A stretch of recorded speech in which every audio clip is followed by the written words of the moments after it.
Assalamu alaikum, dear students. I trust you all are fine and pleasant.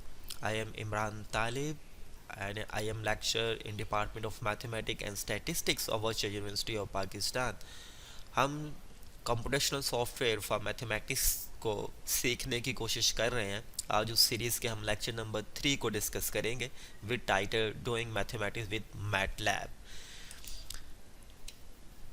इस lecture के अंदर हम study करेंगे variables and assignments, vectors, some built-in functions and some user-defined functions, and at the end we will learn how algebraic equations can be solved in MATLAB, and then we will do some exercises.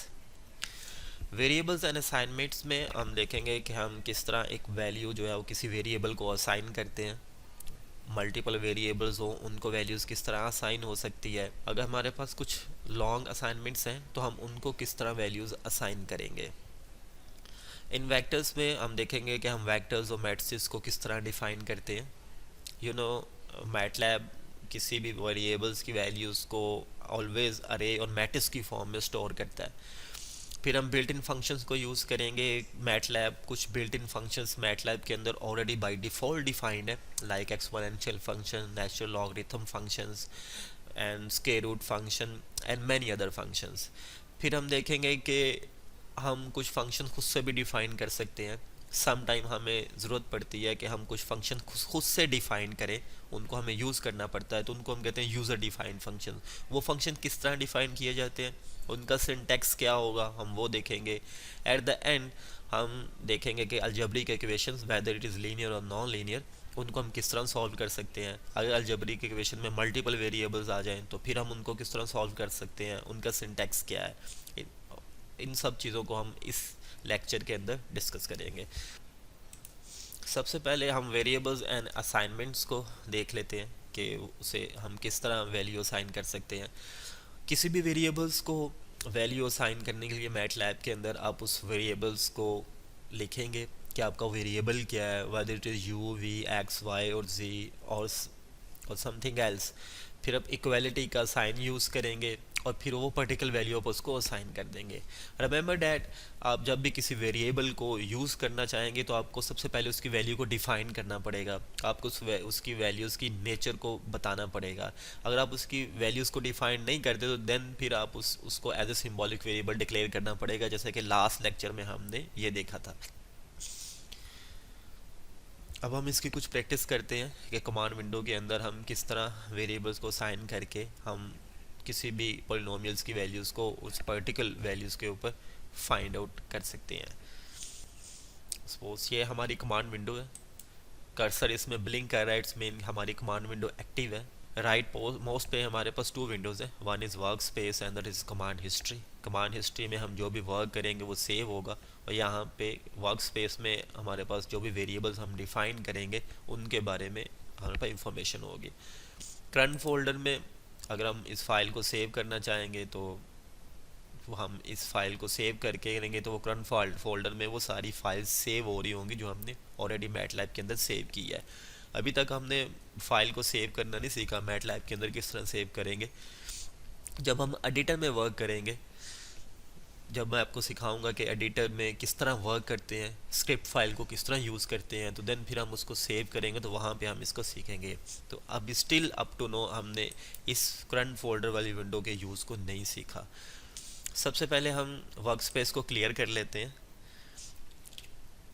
कि इसके अंदर जो variables हैं वो हमें show ना हो। Similarly हम कमांड हिस्ट्री को क्लियर कर लेते हैं कि इसके अंदर जितनी भी कमांड्स हैं जो ऑलरेडी पहले वर्क की हुई हैं वो शो ना हो। अब हम कमांड विंडो में वर्क करते हैं। For example I want to find the value of a polynomial at x equal to 2, then what should do I? Definitely कि पोलिनोमियल्स वो एक से ज़्यादा वेरिएबल पे हो सकती है, वन वेरिएबल की पोलिनोमियल भी हो सकती है। तो अभी अगर हम वन वेरिएबल पोलिनोमियल जो वन वेरिएबल पे डिपेंड कर रही है उसकी वैल्यूज़ को फाइंड करें, सबसे पहले हमें वेरिएबल्स की वैल्यूज़ को डिफाइन करना पड़ेगा। For example x is equal to 2 and then I put semicolon sign. अगर आप ये सेमी कॉलन साइन पुट करेंगे तो ये मैट लैब जब आप इसे इंटर करेंगे तो मैट लैब जो है इस कमांड को एग्जीक्यूट तो कर देगा, लेकिन यहाँ पे रिजल्ट जो है वो कमांड विंडो में डिस्प्ले नहीं करेगा, लेकिन आपकी एग्जीक्यूशन हो चुकी होगी, वेरिएबल के अंदर वैल्यू जो है वो टू स्टोर हो चुकी होगी। तो आप अगर ये कमांड यूज़ करना चाहते हैं तो ये कर ले, अगर आप ये कमांड नहीं भी यूज़ करना चाहते तो आप इंटर पुट करेंगे तो ये आउटपुट भी डिस्प्ले करेगा। लेकिन अगर आप x is equal to suppose 3 लिखते हैं तो आप सेमी कॉलन का साइन यूज़ करते हैं तो इंटर करते हैं तो अब ये इसकी आउटपुट को डिस्प्ले नहीं किया, x इक्वल टू 3 डिस्प्ले नहीं किया इसने, लेकिन मैट लैब के बैकग्राउंड में x वेरिएबल जो हमने डिफाइन किया उसके अंदर 3 वैल्यू स्टोर हो चुकी है। तो दोनों तरह से आप इसकी एग्जीक्यूशन कर सकते हैं।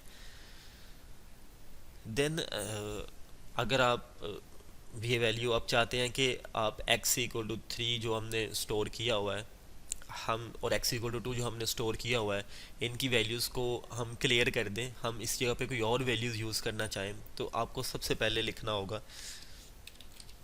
क्लियर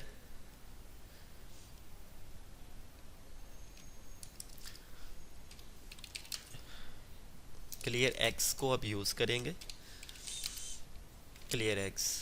अब x की वैल्यू जो हमने 3 स्टोर की हुई थी वो क्लियर होगी, हम x की कोई नई वैल्यूज़ को स्टोर कर सकते हैं। फॉर एग्जांपल आप x की वैल्यू को आप 4 रखना चाहते हैं तो अब मैटलैब जो है वो 4 को रीड करेगा। एट द एंड अब हम कमांड विंडो को क्लियर करते हैं और फर्दर कुछ एग्जांपल सॉल्व करते हैं। सारे वेरिएबल्स क्लियर ऑल कमांड से सारे वेरिएबल्स वर्क स्पेस के अंदर हम क्लियर कर लेते हैं कि अब वर्क स्पेस के अंदर फर्दर कोई वेरिएबल स्टोर नहीं है हमारा। x is equal to 4, then एक हमारे पास पॉलिनोमियल है एग्जाम्पल x स्क्वायर -4 एंड +5। तो इस पॉलिनोमियल की एट x इक्वल टू 4 के ऊपर वैल्यूज़ जो है वो कैलकुलेट होगी, डेट इज़ 16। तो मैटलैब ने इस जो पॉलिनोमियल की आउटपुट है उसको एक वेरिएबल आंस के अंदर स्टोर कर दिया। अगर आप मैटलैब को में कोई वेरिएबल्स आप खुद से डिफाइन नहीं करेंगे तो बाय डिफ़ॉल्ट फिर ये एक वेरिएबल आंस है उसके अंदर आंसर को सेव कर लेगा। ये x इक्वल टू 4 के ऊपर हमने वैल्यूज़ फाइंड आउट की है, x² -4 एंड +4 की। कुछ फर्दर एग्जांपल्स करते हैं। For example x³ +10 press inter की तो 74 आंसर कैलकुलेट किया है x इक्वल टू 4 के ऊपर।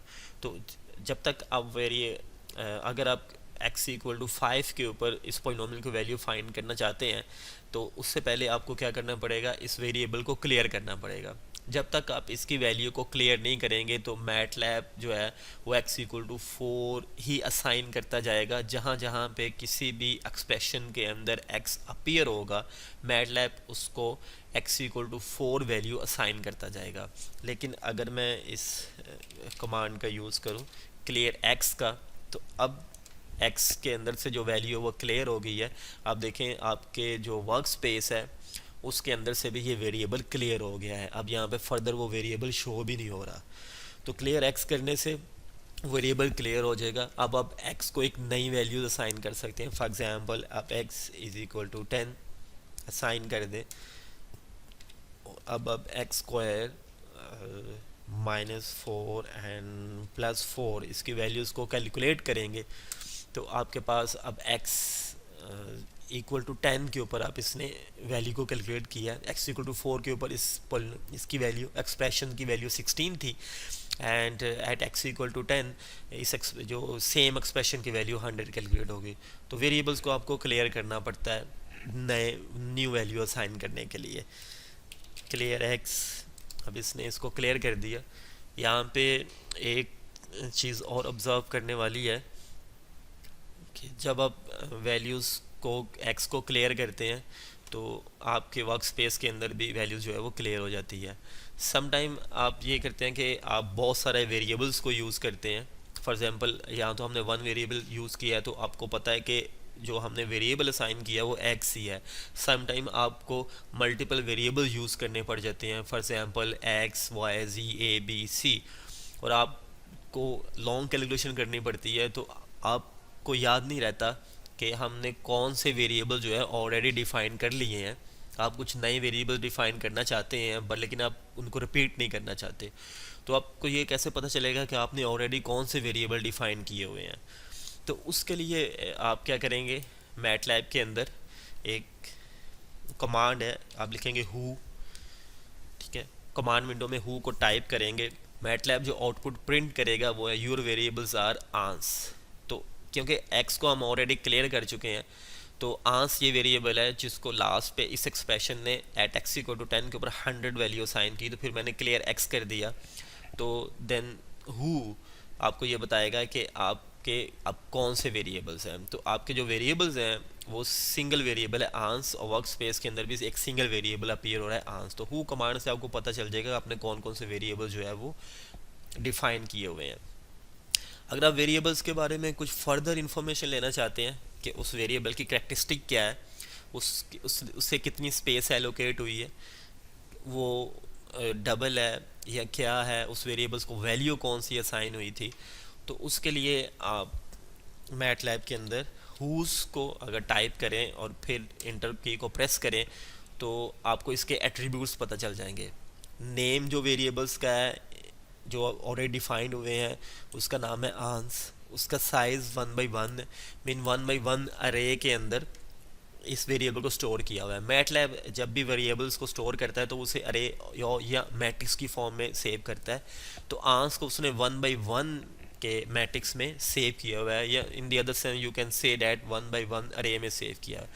8 बाइट्स हैं, इसकी क्लास जो है वो डबल है। तो ये इसके बारे में जो फर्दर एट्रीब्यूट्स हैं वो हुस कमांड्स को पुट टाइप करने से कमांड विंडो के अंदर फिर आप इसे एग्जीक्यूट करेंगे तो आपको उस वेरिएबल्स के बारे में कंप्लीट इन्फॉर्मेशन मिल जाएगी। अब हम कमांड विंडो को क्लियर करते हैं बाय राइटिंग CLC। हम जो जितने भी वेरिएबल्स हैं उसको क्लियर आल कमांड से कर देंगे तो सारे वेरिएबल्स हो जाएंगे। अब अगर आप हु टाइप करेंगे तो आपका क्योंकि कोई वेरिएबल आपने अभी तक डिफाइंड ही नहीं किया हुआ, क्योंकि आपने क्लियर आल कमांड यूज़ कर दी, क्लियर आल कमांड जितने भी वेरिएबल्स आपने यूज़ किए होंगे सबको क्लियर कर देगा from the memory of the work space of a MATLAB. तो अगर आप अब हु जो है वो टाइप करेंगे तो आपको उसके बारे में कोई इन्फॉर्मेशन नहीं मिलेगी। सिमिलरली अगर आप हुस जो है वो टाइप करते हैं मैटलैब के अंदर फिर उसे आप इंटर करते हैं तो उसकी कैरेक्टरिस्टिक भी आपको पता नहीं चलेगा।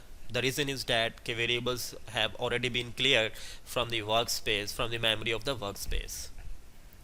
तो ये हमने कुछ देखा कि वेरिएबल्स को जब हम असाइन करते हैं तो अगर हम मल्टीपल वेरिएबल्स हों तो देन फिर हमें क्या करना होगा। फॉर मल्टीपल सपोज एक वेरिएबल ए है उसकी वैल्यू को हम 2 असाइन कर देते हैं, एंड एक लाइंस के अंदर भी आप वेरिएबल्स को यूजिंग सेमीकोलन साइन आप डिफाइन कर सकते हैं। बी को वैल्यू 3 साइन कर देते हैं एंड देन सी को आप 4 वैल्यू साइन कर देते हैं। ये आपने वैल्यूज़ असाइन कर दी, 3 वेरिएबल्स आपने कमांड विंडो के अंदर डिफाइन कर दिए।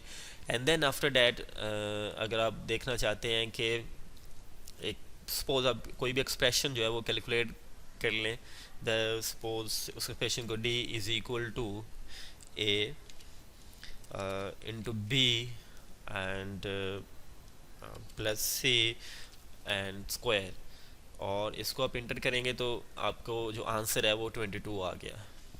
तो मल्टीपल वेरिएबल्स अगर यूज़ हो रहे हैं तो आप उन मल्टीपल वेरिएबल्स को कुछ पार्टिकुलर वैल्यूज असाइन करके तो then at that particular values के ऊपर आप उस एक्सप्रेशन की वैल्यूज़ को कैलकुलेट किया जा सकता है।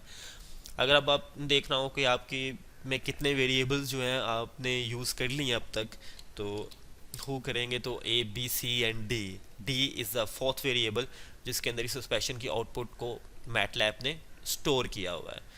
सिमिलरली इनकी कैरेक्टरिस्टिक्स के बारे में आपको पता चल जाएगा कि इनकी कैरेक्टरिस्टिक क्या है। ये 4 वेरिएबल्स हैं, 1/1 मैट्रिक्स साइज का जो मैट्रिक्स है उसके अंदर इनको मैटलैब ने स्टोर किया हुआ है। क्लास सबकी जो है वो डबल है और जो मेमोरी एलोकेट हुई है सबको वो 8 बाइट्स जो है वो मेमोरी एलोकेट हो चुकी है।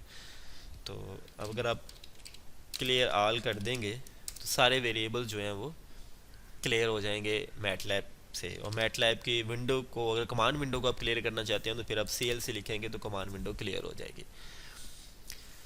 फर्दर एग्जांपल्स देखते हैं। अगर लॉन्ग असाइनमेंट कोई हो, फॉर एग्जांपल एक तो अब हमने वेरिएबल्स अभी तक जो डिफ़ाइन किया है, मैंने उसको अल्फ़ाबेटिक्स जो है वो नंबर्स असाइन किए हैं। फॉर एग्जांपल किसी वेरिएबल को ए से रिप्रेजेंट कर दिया, किसी वेरिएबल को बी से, किसी को एक्स वाई जी से।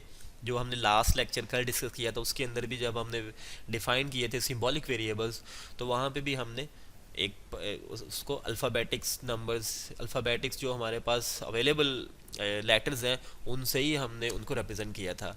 लेकिन आप इसको वर्ड से भी रिप्रेजेंट कर सकते हैं, आप कुछ भी लिख सकते हैं। आप अपनी मेमोरी के लिए, ये याद करने के लिए कि हमने ये वेरिएबल किस स्पेसिफिक चीज़ के लिए यूज़ किया, आप वो भी लिख सकते हैं यहाँ पे। फॉर एग्जांपल फ़िज़िक्स के अंदर आपने देखा होगा कि हम जो फर्स्ट इक्वेशन ऑफ मोशन है जिसमें हम फाइनाइट वेलोसिटी को कैलकुलेट करते हैं by using acceleration and by using the value of the initial velocity and the value of the time. तो इन 3 नॉन वैल्यू से हम एक अननोन जो है वो फाइनल वेलोसिटी जो है वो कैलकुलेट कर लेते हैं। अब अगर मैं इनको किसी अल्फ़ाबेटिक लेटर से रिप्रेजेंट ना करना चाहूँ, सपोज कर लेते हैं कि हमारा जो ऑब्जेक्ट है फर्स्टली एट रेस्ट के ऊपर है कि अभी, तो इनिशियल वेलोसिटी जो होगी, जो मूविंग ऑब्जेक्ट हमारा होगी उसकी होगी 0 use and acceleration. Suppose acceleration जो है वो हम ले लेते हैं 20 एंड देन जो टाइम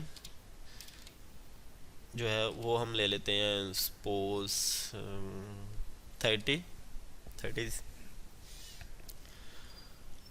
सेकेंड्स ले लेते हैं। एंड देन फिर हम फाइनल वेलोसिटी जो है वो इसकी कैलकुलेट अगर करना चाहें तो then final velocity of a moving object will be equal to his initial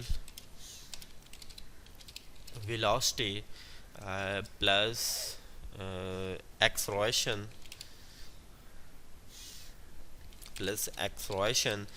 and multiply by with time, and then you press the enter key, then the final velocity is 600 kilometer या miles per second, जो में इसका unit 600 miles per second इसकी final velocity आ गई। Remember that अब हमने, अगर हम देखना चाहें कि हमने कौन कौन से वेरिएबल यूज़ किए हैं इसके अंदर, तो अब हमारे जो वेरिएबल्स को देखना चाहें आप simply type who and then press enter. तो आपने जो वेरिएबल्स हैं आपके वो है acceleration, final velocity, initial velocity and then time. तो यहाँ पे हमारे पास अल्फ़ाबेटिक लेटर्स नहीं है वेरिएबल्स, बल्कि हमारे पास जो है एक, अब यू कैन से नाउन है जो हमने डिफ़ाइन किए थे एज अ वेरिएबल। तो acceleration, initial velocity, final velocity and time, ये हमारे 4 वेरिएबल्स हो गए। अब इनके बारे में फ़र्दर इंफॉर्मेशन लें तो 1 by 1 साइज़ के मैट्रिक्स में स्टोर हुए हैं, क्लास सबकी डबल है और जो मेमोरी एलोकेट हुई है वो सबको 8 एलोकेट हुई है। तो आप अपने वेरिएबल्स को इस तरह भी डिफ़ाइन कर सकते हैं। जब आप फर्दर प्रोग्रामिंग्स में जाएंगे, मतलब आपको कुछ कॉम्प्लिकेटेड टाइप्स की प्रोग्रामिंग करनी पड़ेगी, तो वहाँ पे में भी आपको इस तरह के वेरिएबल्स की ज़रूरत पड़े तो आप उसको फिर इस तरह भी वेरिएबल्स को डिफ़ाइन किया जा सकता है। स्टूडेंट्स, ये हमारा लेक्चर हो गया कि हमने वेरिएबल्स को किस तरह वैल्यूज़ असाइन करनी है। तो अगर आप सपोज आप वेरिएबल्स को कोई वैल्यू असाइन नहीं करते हो, then you have to declare these variables as a symbolic variables. तो आपको फिर उनको सिंबॉलिक वेरिएबल जो है वो डिक्लेयर करना पड़ेगा। लेकिन अगर आप उनको कोई पर्टिकुलर वैल्यू असाइन कर देते हैं तो फिर आपको उनको सिंबॉलिक वेरिएबल डिक्लेयर करने की ज़रूरत नहीं है।